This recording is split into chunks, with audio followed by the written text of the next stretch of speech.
एक बहुत छोटी सी थ्योरी है, शायद सेकेंडरी लेवल फिजिक्स, और ये थ्योरी है लाइट की। आप किसी ऑब्जेक्ट को अगर देख पा रहे हैं तो इसका कुल कारण इतना है कि उस ऑब्जेक्ट से जो लाइट रिफ्लेक्ट हो रही है वो आपकी आंखों में कॉर्निया के थ्रू एंटर कर रही है और आपकी रेटिना पर एक इमेज बना रही है, और वो इमेज फोटो इलेक्ट्रिक सिग्नल के माध्यम से आपके ब्रेन तक ट्रांसमिट होती है और ब्रेन उस इमेज को फिर इंटरप्रेट करता है और आप कह पाते हैं कि आपने किसी ऑब्जेक्ट को देखा। फिजिक्स की इस थ्योरी से मैं आपसे कुछ छोटे सवाल पूछना चाहता हूं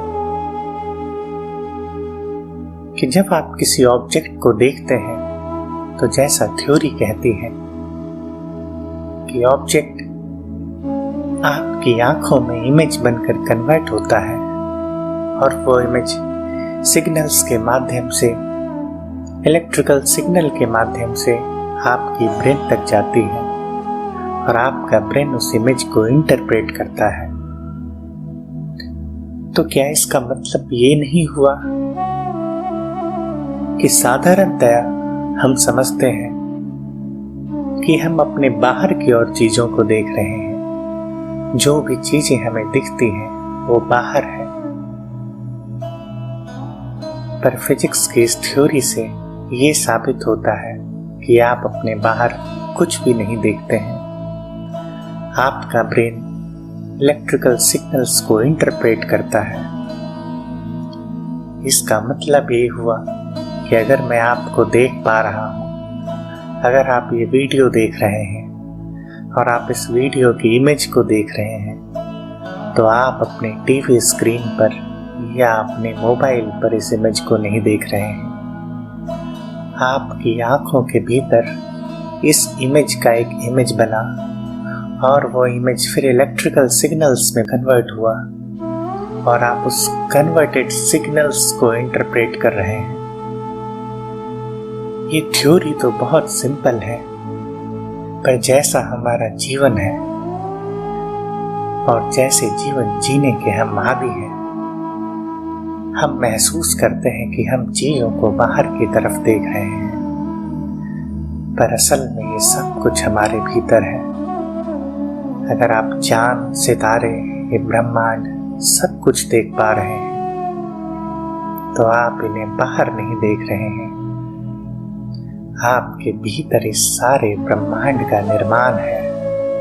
आप अपने भीतर ही सारे ब्रह्मांड को देख पा रहे हैं।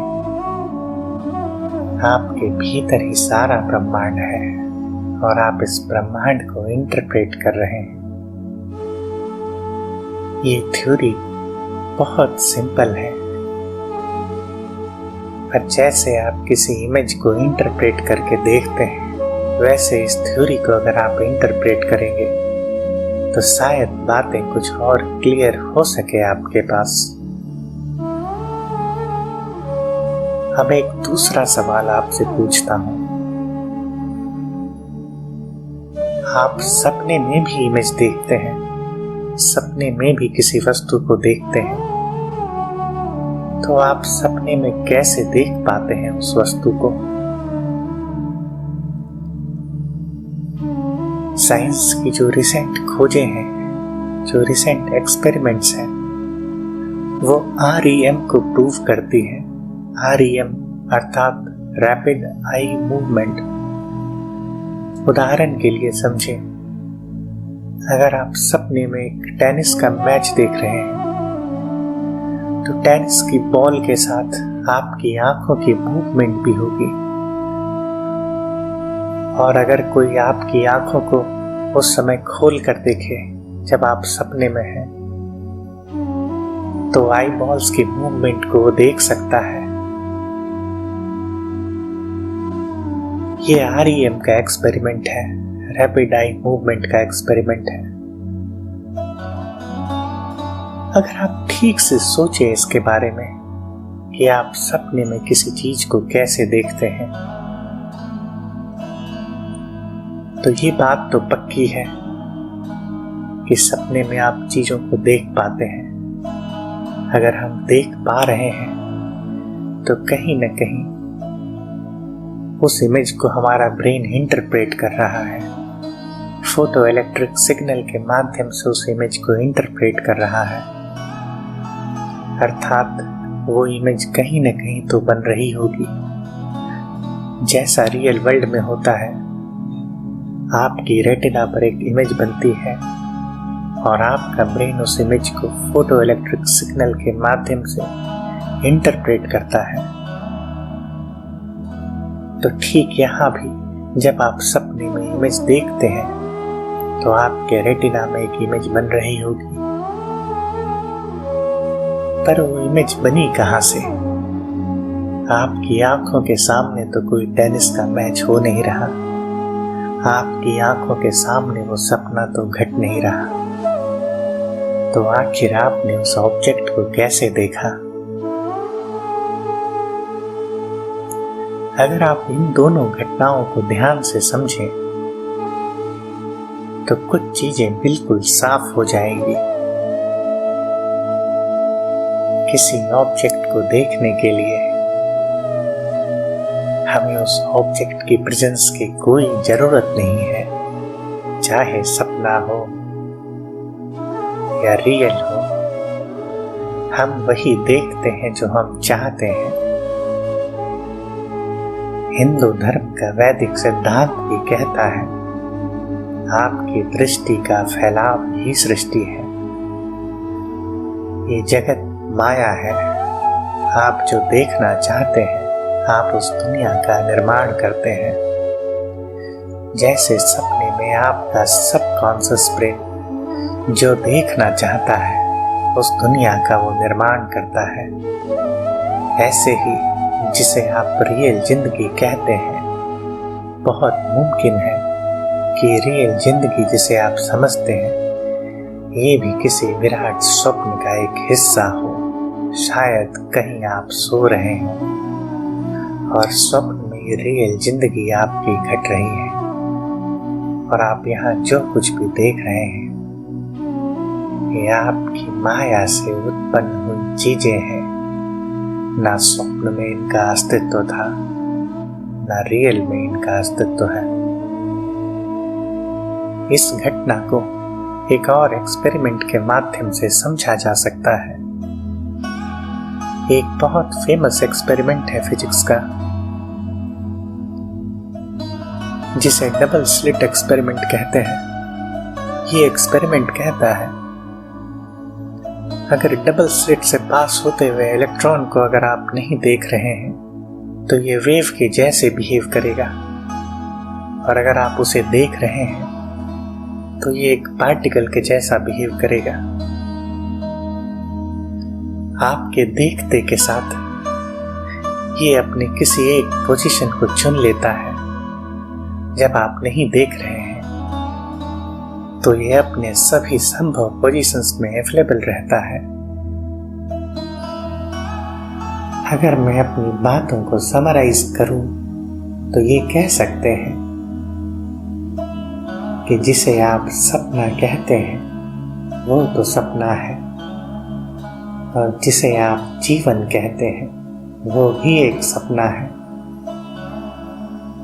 अगर आप सपने में किसी घटना को देखते हैं तो उस घटना को घटने के लिए एक ब्रह्मांड की जरूरत होगी। ठीक वैसे ही जैसे एक पेंटिंग बनाने के लिए आपको कैनवस की जरूरत होती है, एक नृत्य करने के लिए आपको एक प्लेटफॉर्म की जरूरत होती है, उसी तरह सपनों की दुनिया में एक घटना को घटने के लिए एक ब्रह्मांड की जरूरत होगी। आप उस ब्रह्मांड का निर्माण भी कर रहे हैं। एक और एनालॉजी है समानांतर यूनिवर्स की, जिसे हम पैरेलल यूनिवर्स कहते हैं। पैरेलल यूनिवर्स की थ्योरी कहती है कि आपके जीवन की जितनी संभावनाएं हैं उतने ब्रह्मांड निर्मित हो जाते हैं। और फिर जिसे आप जीवन कहते हैं, वो उन सारे निर्मित ब्रह्मांडों में से किसी एक ब्रह्मांड को चुनने का नाम है। ये सोच कर देखिए आप, अगर आप मेरे इस वीडियो को सुन रहे हैं, तो जब आपने इसे सुनने का निर्णय लिया, उस समय कितने और निर्णय हो सकते थे। आप इसे ना सुनकर कुछ और करते या थोड़ी देर में बंद कर देते। तो पैरेलल यूनिवर्स की थ्योरी कहती है कि जितने निर्णय हो सकते थे, उतने ही समानांतर ब्रह्मांड निर्मित हो जाते हैं। इसका एक मतलब ये हुआ कि शायद किसी और ब्रह्मांड में आप मेरे वीडियो को कभी सुने ही नहीं। जिस समय आपने इसे सुनने का निर्णय लिया, किसी और ब्रह्मांड पे आपने इसे नहीं सुनने का निर्णय लिया। जितनी संभावनाएं आपकी हो सकती थी, उतने ही ब्रह्मांड का निर्माण होता है। शायद कभी ढूंढा जा सके, क्या ये स्वप्न भी किसी एक नए ब्रह्मांड पर घटता है। जीवन में इसकी भी संभावना है कि कभी अगर हम सपनों का पूरा विज्ञान जान सके, तो शायद ये जान पाए कि कहीं न कहीं ये पैरेलल यूनिवर्स की थ्योरी हमारे सपनों तक जाती है। कहाँ से आपका सपना शुरू होता है और कहाँ से आपकी वास्तविक जिंदगी शुरू होती है। मेरे देखे, ना तो कोई सपना है, ना तो कोई वास्तविक जीवन है। जितनी घटनाएं यहाँ घट रही है आपके सामने, ये आपके ही विराट स्वप्न का हिस्सा है। आपकी ही लीला है, आपका ही विराट स्वप्न है। फिर आप कहेंगे कि अगर ये स्वप्न है तो हम कहाँ सो रहे हैं। आप कभी नहीं जान पाएंगे कि आप कहाँ सो रहे हैं। मेरे पास तो शायद इस सवाल का जवाब नहीं है, पर मैं इतना जरूर कहूँगा कि अगर आप सपना देख रहे हैं, तो कोई तो घटना एक घटती है जब आप सपने से बाहर आते हैं। और आप जब सपने से बाहर आते हैं, तभी आप जान पाएंगे कि आप कहाँ हैं। आपको इस सपने को तोड़ना होगा, तभी आप वहाँ जागेंगे जहाँ आप उस क्षीर सागर में विराजमान हैं। मेरे देखे, धर्म और अध्यात्म की पूरी प्रक्रिया ही आपको इस सपने से जगाने का नाम है। इससे पहले मैं अपनी बात खत्म करूं, एक छोटी सी बात आपसे और कहना चाहता हूं।